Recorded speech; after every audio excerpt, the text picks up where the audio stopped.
अस्सलाम वालेकुम on behalf of Rafi securities Mohammad Zulfa आप सब लोग की खिदमत में हाजिर है।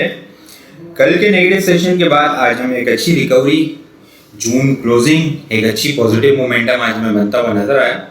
1,79,020 का लो, उसके बाद मोमेंटम अपसाइड के ऊपर कंटिन्यू रहा। 1,80,150 के लेवल के ऊपर इंडेक्स ने दोबारा से 1,80,000 के लेवल को सस्टेन करने की कोशिश की है। आज इससे ऊपर क्लोजिंग दी है 1,80,302 के करीब जो है वो हमें क्लोजिंग होते हुए देखने को मिली। नेट बेसिस के ऊपर इंडेक्स ने 1886 पॉइंट्स जो है वो गेन किए हैं। वॉल्यूम लीडर की अगर हम बात करें, PIBTL आज बहुत अच्छा वॉल्यूम जनरेट होता हुआ नजर आया।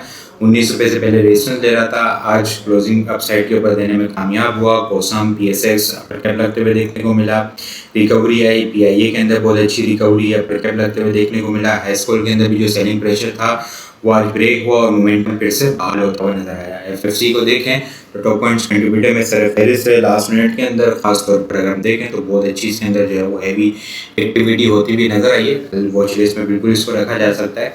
580 पॉइंट FFC ने गेन किए हैं। पावर 204, UPL 149, एग्रो होल्डिंग 148 और मारी 124 पॉइंट गेन करते हुए हमें नजर आए। इंडेक्स की कैंडल की अगर हम बात करें तो एक पॉजिटिव कैंडल हमें बनते हुए नजर आई है। इसी तरह एक मिला जुला रुझान देखने को मिल रहा है पिछले 4 दिन से, नेगेटिव नेगेटिव फिर पॉजिटिव। लेकिन अच्छी बात यह है कि 1,80,000 से ऊपर इंडेक्स क्लोजिंग देने में नाकाम हो रहा था, वो आज हमें पॉजिटिव क्लोजिंग हमें अपसाइड के ऊपर होते हुए देखने को मिली। और वॉल्यूम की अगर हम बात करें तो पिछले 3 दिन से कंटिन्यूसली वॉल्यूम जो है वो देखें तो कम होते हुए नजर आ रहे हैं।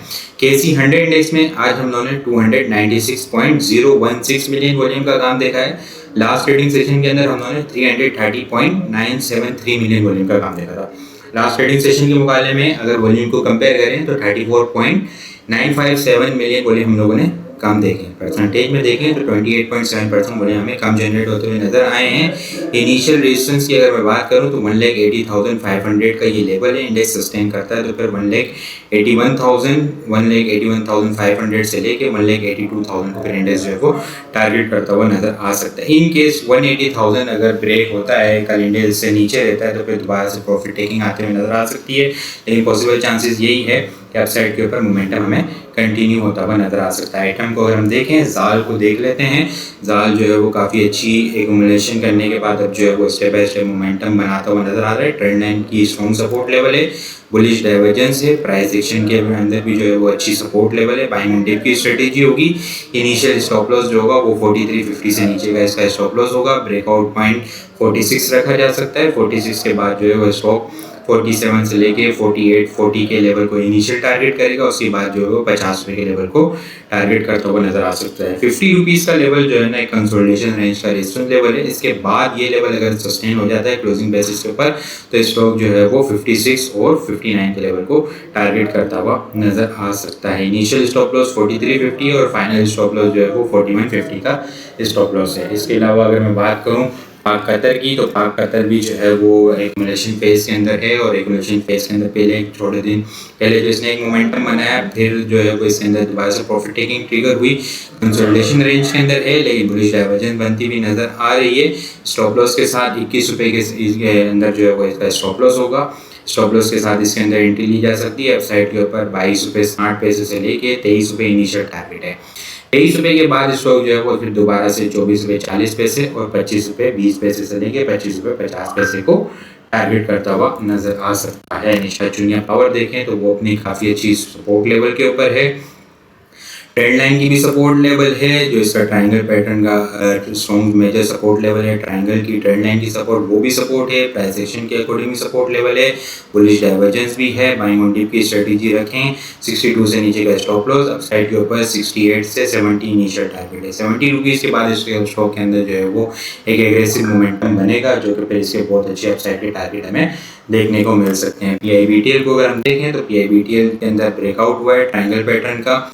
इस लेवल के ऊपर यहाँ पे ये ब्रेकआउट हुआ है 70 पैसे से 18 रुपये से ऊपर स्टॉक जो है मोमेंटम बनाया। फिर थोड़ा सा जो है वो 19 रुपये से ऊपर क्लोजिंग देने में नाकाम हो रहा था।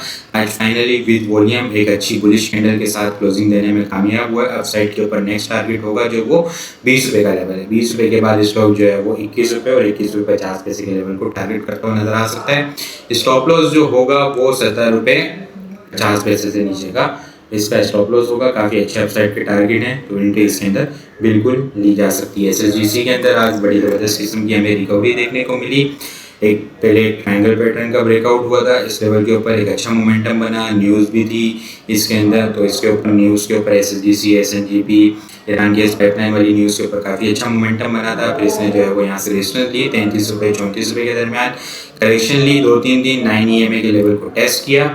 आज फिर इसके अंदर एग्रेसिव रिकवरी बनी और अपसाइड के ऊपर नेक्स्ट जो इनिशियल टारगेट है वही रिसेंट हाई 33 रुपये 50 पैसे का लेवल, ये लेवल ब्रेक होता है तो फिर स्टॉक जो है वो 37 रुपये और 39 रुपीज़ के लेवल को टारगेट करता हुआ हमें नज़र आ सकता है। बाकी कल के लिए मैं अगर टॉपिक्स को डिस्कस करें तो कोयल सरफेरिस है, स्लोली जो है मोमेंटम बनाता हुआ नज़र आ रहा है, मोमेंटम पकड़ रहा है, बिल्कुल वॉच लिस्ट में रखा जा सकता है। निशा चुनिया पावर, पाक कतर, PIBTL, SSGC, जाल और FFC जो है वो कल के लिए टॉपिक्स में शामिल है। आज के लिए इतना ही। वीडियो पसंद आई हो लाइक और शेयर करना मत भूलिएगा। अपनी दुआ में खास याद रखिएगा। खुदा हाफिज़।